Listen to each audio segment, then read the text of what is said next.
Presidente Lula sanciona a regulamentação da reforma tributária. E você vai ver também.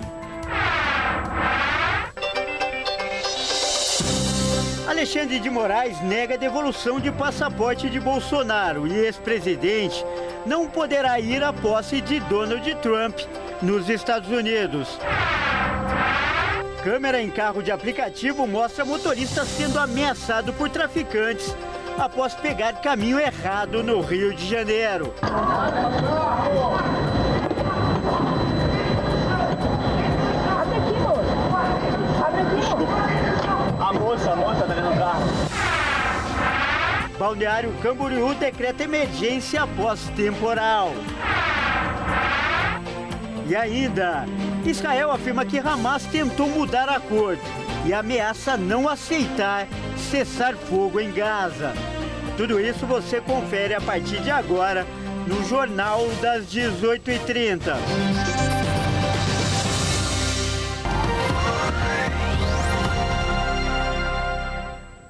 Olá, seja muito bem-vindo. Nós estamos ao vivo, agora são 18h37 pelo horário de Brasília. Eu sou o Kleber Werneck e a partir de agora você confere comigo as principais notícias dessa quinta-feira. E olha só, com alguns vetos, o presidente Lula sancionou hoje a primeira lei que regulamenta a reforma tributária. O texto segue agora de volta para o Congresso, que, aliás, pode até derrubar esses vetos. O presidente Lula sancionou com vetos a primeira lei que regulamenta a reforma tributária nesta quinta-feira. Segundo integrantes do governo, os vetos são técnicos e não alteram o projeto, mas têm o objetivo de evitar judicialização. O projeto traz detalhes das regras de 3 novas cobranças de impostos sobre o consumo criados pela reforma tributária. Esses 3 impostos entrarão no lugar dos 5 tributos federais, estaduais e municipais que atualmente estão em vigência, mas deixarão de existir. O primeiro imposto cobrado sobre o consumo é o CBS, um tributo estadual. O segundo é o IBS, que é um tributo municipal. O terceiro tributo é chamado de imposto seletivo, que nada mais é do que uma sobretaxa aplicada para desestimular o consumo de bens e serviços prejudiciais à saúde ou ao meio ambiente. Neste primeiro ano de implementação do sistema não haverá recolhimento desses impostos, pois a nova regra ainda passará por seus testes. A partir de 2026 o regime passará por uma transição gradual, até começar a valer integralmente em 2033. Agora, outras normas da reforma tributária deverão chegar ao governo para que seja aprovada a mudança da tributação no país. Olha, e o governo também publicou hoje uma medida provisória que reforça a gratuidade do Pix. E essa ação é parte do esforço para combater a onda de fake news que se espalhou pela última semana, justamente sobre a cobrança de taxas nas operações via Pix. Após a onda de informações falsas de que o Pix seria taxado, o governo está reforçando que as transações que são feitas pela ferramenta não podem ser taxadas e tem sigilo bancário, e publicou hoje uma medida provisória que reforça essa gratuidade do Pix, equipara o pagamento pelo Pix ao pagamento com dinheiro em espécie e classifica como prática abusiva a exigência, pelo fornecedor de produtos ou serviços, em estabelecimentos físicos ou virtuais, de preço superior, valor ou encargo adicional em razão da realização de pagamentos por meio de Pix à vista. A norma foi publicada em uma edição extra do Diário Oficial da União, após o governo revogar a medida sobre o monitoramento de transações.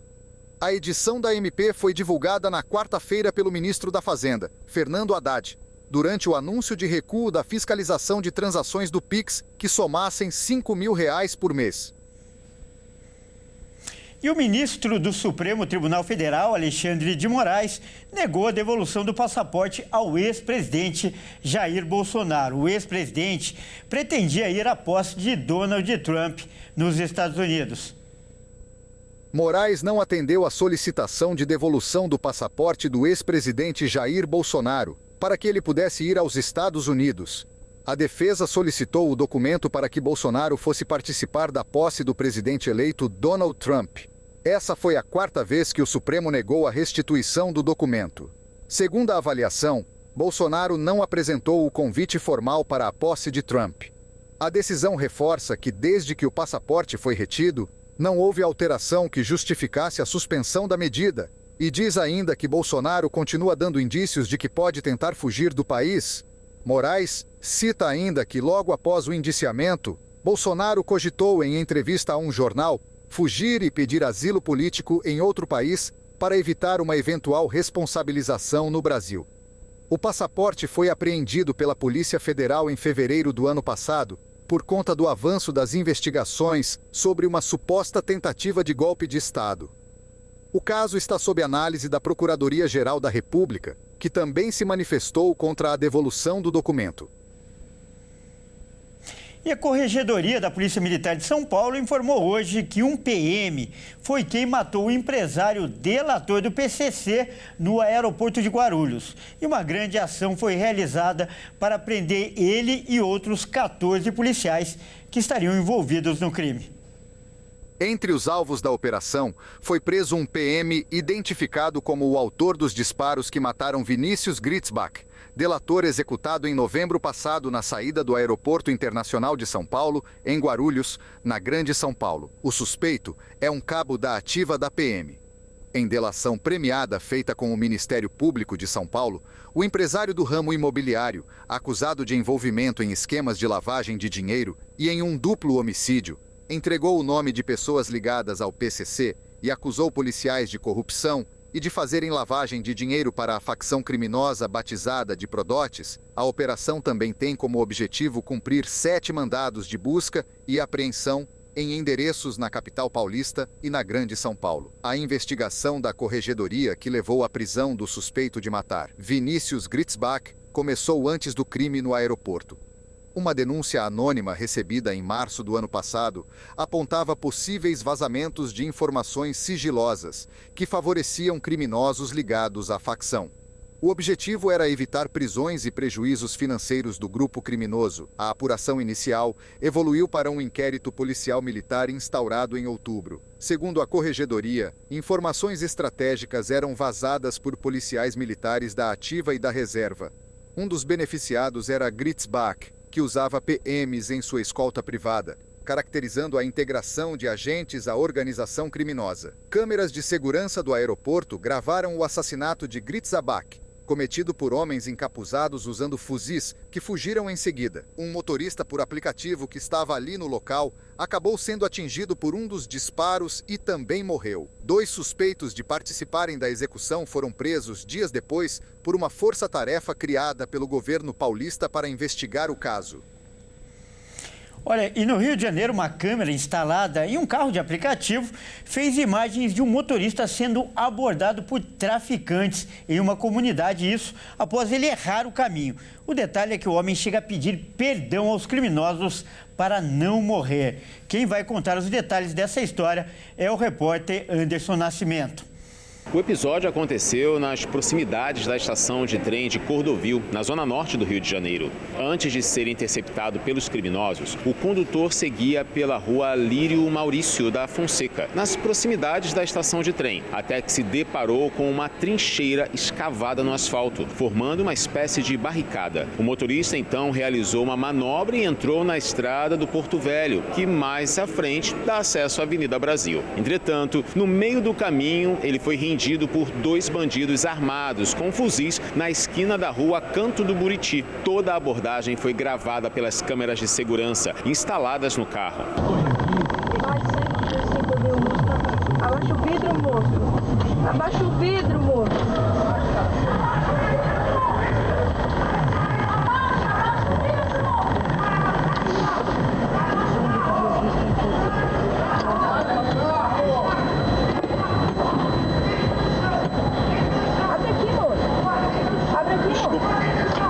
A moça tá dentro do carro. No vídeo registrado, é possível ver e ouvir a abordagem violenta dos criminosos. Ao avistar os bandidos, a passageira que estava dentro do carro se desesperou e começou a pedir ao motorista que abaixasse os vidros, chegando a desembarcar do automóvel. O motorista saiu logo depois também desesperado e começou a pedir desculpas. Nas filmagens é possível ouvir ele dizendo que estava trabalhando e que havia errado o caminho. No vídeo não é possível ver, mas a vítima chegou a se deitar no chão, onde começou a se explicar aos bandidos para não ser morto. Um dos criminosos rebateu, alegando que ele havia entrado em alta velocidade na região. Pode ver que eu tô trabalhando pra moça. É mandado, tá de mancada aí, nessa aí, andando na favela boadão aí. perdão, meu irmão. Por final, os bandidos liberaram as vítimas e deram a ordem para que o condutor desse meia volta e sumisse da região. O motorista de aplicativo então retornou para o carro com a passageira e, desesperada, implorava para sair do local o mais rápido possível. Só então o episódio de terror se encerrou. Segundo a Polícia Militar, o 16º Batalhão de Olaria, também na Zona Norte, não foi acionado para a ocorrência. A Polícia Civil informou que as vítimas não procuraram a delegacia para registrar a queixa. Contudo, informou que vai abrir uma investigação para identificar os envolvidos. E veja a seguir, Balneário Camboriú decreta emergência após temporal. E ainda, Israel ameaça não aceitar cessar fogo em Gaza. Nós voltamos já.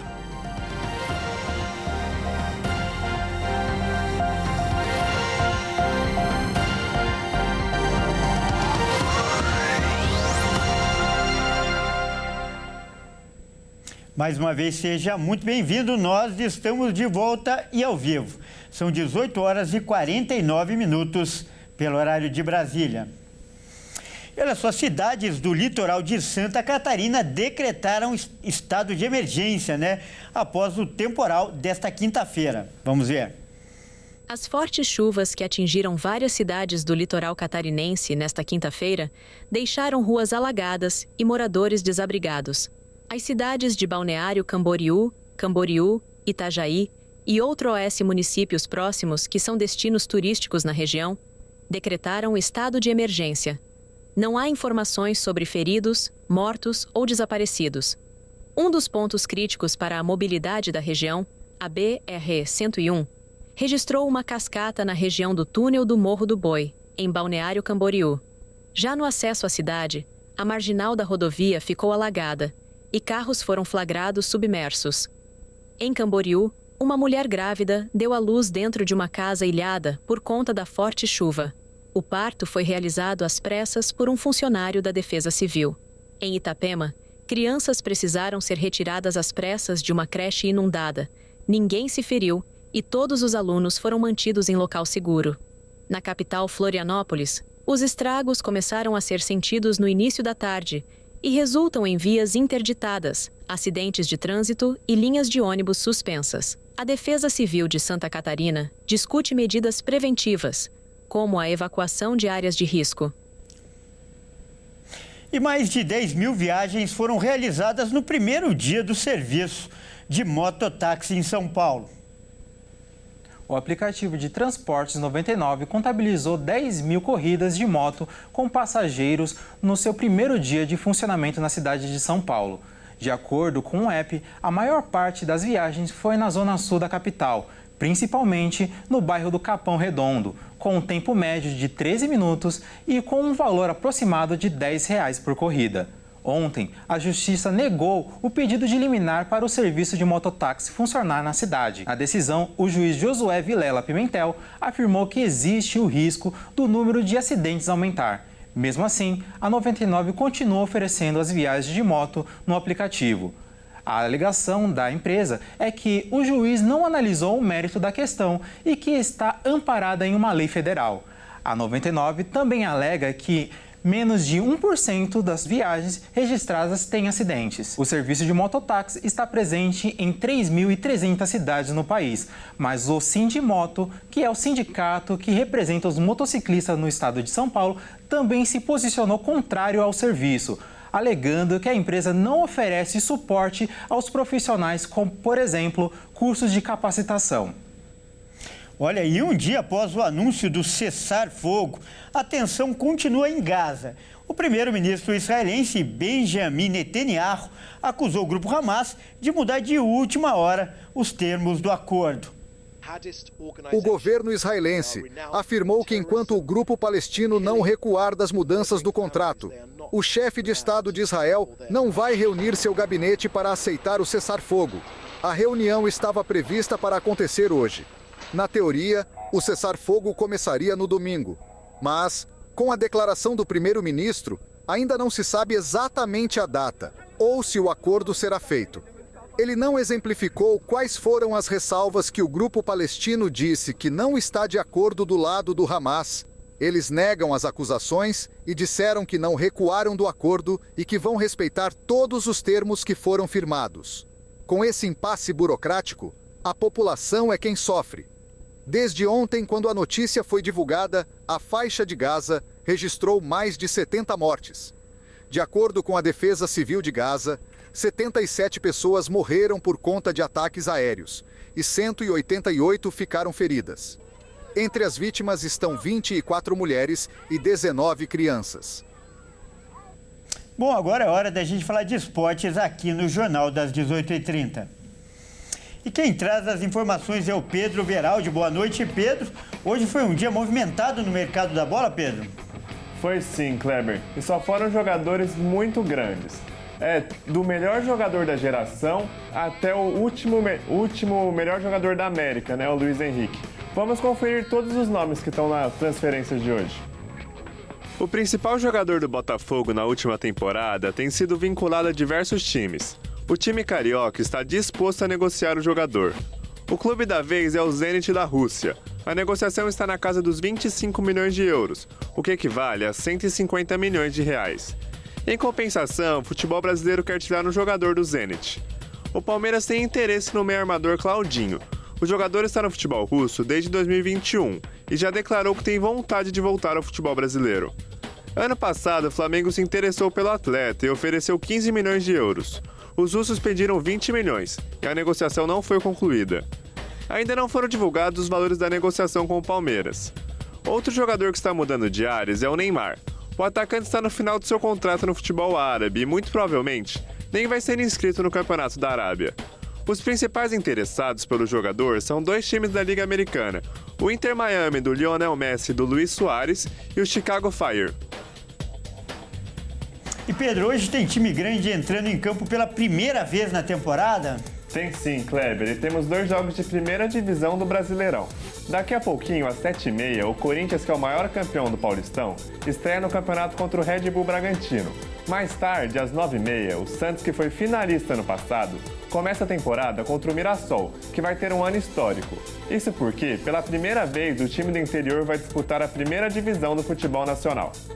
Hoje chegou a vez dos alvinegros estrearem. O Corinthians vai até Bragança Paulista para abrir a temporada contra o Red Bull Bragantino. Com muita confiança, depois de terminar o Campeonato Brasileiro com 9 vitórias consecutivas, o Timão quer manter o ritmo de vitórias e tentar começar diferente do Paulistão do ano passado, quando o time sequer classificou para a segunda fase, sendo o maior campeão da competição com 31 títulos. O Corinthians deve ir a campo com um time misto. Memphis Depay e Félix Torres são baixas certas do Timão e nem viajaram com os companheiros. Já o Santos vai receber o Mirassol na Vila Belmiro, em um jogo que marca a estreia do novo treinador, Pedro Caixinha. Além do técnico, outros estreantes podem pintar em campo: Luizão, Zé Ivaldo e Tassiano, além do argentino Léo Godoy. A equipe vai em busca de fazer uma bela campanha como foi no ano passado, quando chegou até a final do campeonato. Esse pode ser o primeiro de muitos confrontos entre as equipes durante o ano. Isso porque os dois clubes conseguiram o acesso à primeira divisão do Brasileirão e se enfrentarão pelo menos mais 2 vezes, podendo haver outro encontro nas fases finais do Paulista.